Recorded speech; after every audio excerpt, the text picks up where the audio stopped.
ఈరోజు dual stimulation అంటే ఏంటో తెలుసుకుందామండి. హలో అండి, నేను doctor Soumya, consultant 49 fertility centre, Rajahmundry branch.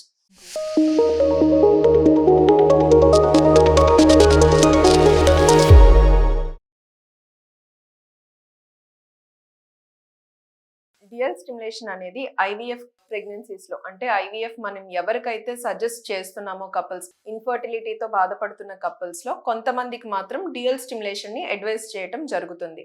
అసలు డ్యూయల్ స్టిమ్యులేషన్ అంటే ఏంటి అని అంటే, మనం నార్మల్గా ఐవీఎఫ్కి వెళ్ళే కపుల్స్లో వాళ్ళకి ఇంజెక్షన్స్ ఉంటాయి, గొనడోట్రోపిన్ ఇంజెక్షన్స్, అవి పర్టికులర్ డ్యూరేషన్ 8 to 12 days అలా ఇంజెక్టబుల్స్ ఉంటాయి. తర్వాత మనం ట్రిగర్ ఇంజెక్షన్ ఇచ్చి ఆ నెలలో ఉన్న ఊసైట్స్ ఏవైతే ఫాలికల్స్ గ్రో అయ్యాయో ఊసైట్స్ని రిట్రీవ్ చేయడం జరుగుతుంది. ఇది రొటీన్గా ట్రెడిషనల్ పద్ధతిలో మోస్ట్ ఆఫ్ ద కపుల్స్కి మనం చూస్ చేసుకునే విధానం.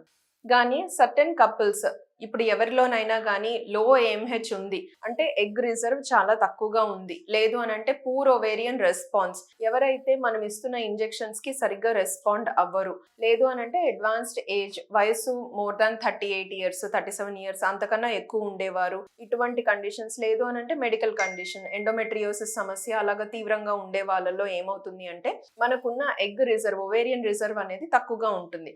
అటువంటప్పుడు మనకి ఎంబ్రియో, పిండం తయారయ్యే పాసిబిలిటీ అనేది తగ్గుతుంది కనుక మనము తక్కువ స్పాన్, తక్కువ డ్యూరేషన్ టైంలోనే మనకి ఎక్కువ ఊసైట్స్ ని రిట్రీవ్ చేసే పద్ధతి అనమాట. అంటే back to back 2 IVF cycles అనేది మనము తక్కువ టైంలో ఎట్ ద సేమ్ టైం తక్కువగా రెస్ట్ ఆఫ్ ద అన్ని కన్స్యూమబుల్స్ యూజ్ చేసి చేసుకునే విధానం అనమాట. Back to back IVF stimulation లాగా అనమాట డ్యూయల్ స్టిమ్యులేషన్ అంటే. ఇందులో ఏంటి అంటే follicular phase stimulation as well as luteal phase stimulation అని అంటాం. మనకి పీరియడ్ వచ్చిన డే 2 నుంచే చేయాలి స్టిమ్యులేషన్, లేదు ఐవీఎఫ్ కి వెళ్ళాలి అని ఉండదండి. ఇందులో మనకి ఊసైట్స్ ఏవైతే ఉన్నాయో, లేదు ఫాలికల్స్ అనేవి ఉంటాయో అవి మల్టిపుల్ వేవ్స్ లాగా అవి గ్రో అవ్వటం జరుగుతుంది ఓవరీస్ లో.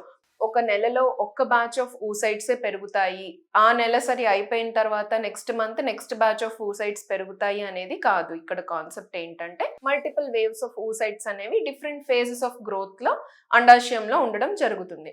దానివల్ల ఏంటి అని అంటే మనం immediate back to back 2 waves of oocytes ని యూటిలైజ్ చేసుకోవటం జరుగుతుంది. ఇందులో ఏమవుతుంది అంటే మనం ఫస్ట్ ఇంజెక్షన్ స్టార్ట్ చేసిన తర్వాత ఊసైట్స్ ని రిట్రీవ్ చేసే ముందు ట్రిగర్ ఏదైతే మనం యూజ్ చేస్తామో అది ఎగోనిస్ట్ ట్రిగర్ ని వాడటం జరుగుతుంది. దానివల్ల ఏమవుతుంది అంటే ఈ పెరిగిన ఫాలికల్స్ ఏవైతే ఉన్నాయో ఇవన్నీ కూడాను లూటియోలైసిస్ అనేది జరిగిపోతుంది. సో ఇమ్మీడియట్ గా మనము నెక్స్ట్ బ్యాచ్ ఆఫ్ ఊసైట్స్ అనేవి పెరగడానికి ఈ లూటియోలైసిస్ అనేది హెల్ప్ చేయటం జరుగుతుంది అనమాట. దాని వలన నెక్స్ట్ ఊసైట్స్ ని కూడా మనం రిట్రీవ్ చేసేదానికి ఉపయోగపడుతుంది. ఇదంతాను మోస్ట్లీ మెడికల్. బట్ ఎవరిలో డబుల్ స్టిమ్యులేషన్ కి వెళ్ళాలి అనేది మనం ఇందాక చెప్పుకున్నట్టుగా ఇండికేషన్స్, లో ఎంహెచ్ ఉన్న వాళ్ళు, పూర్ ఓవేరియన్ రెస్పాన్స్ ఉన్న వాళ్ళు, లేదంటే తక్కువ ఊసైట్ ఓవేరియన్ రిజర్వ్ ఉన్న వాళ్ళు, వీళ్ళందరిలో కూడాను మనం డ్యూయల్ స్టిమ్యులేషన్ చేసుకోవచ్చు. దీనివల్ల సక్సెస్ రేట్, మన ఊసైట్ రిట్రీవల్ రేట్ అనేది పెరుగుతుంది. At the same time good embryo వచ్చే పాసిబిలిటీ కూడాను ఇంక్రీజ్ అయ్యి వీళ్ళకి మనము ఐవీఎఫ్ ఛాన్స్ ఆఫ్ ప్రెగ్నెన్సీ అనేది కూడాను ఇంక్రీజ్ అవుతుంది. ఇది డ్యూయల్ స్టిమ్యులేషన్ అన్నమాట. Thank you.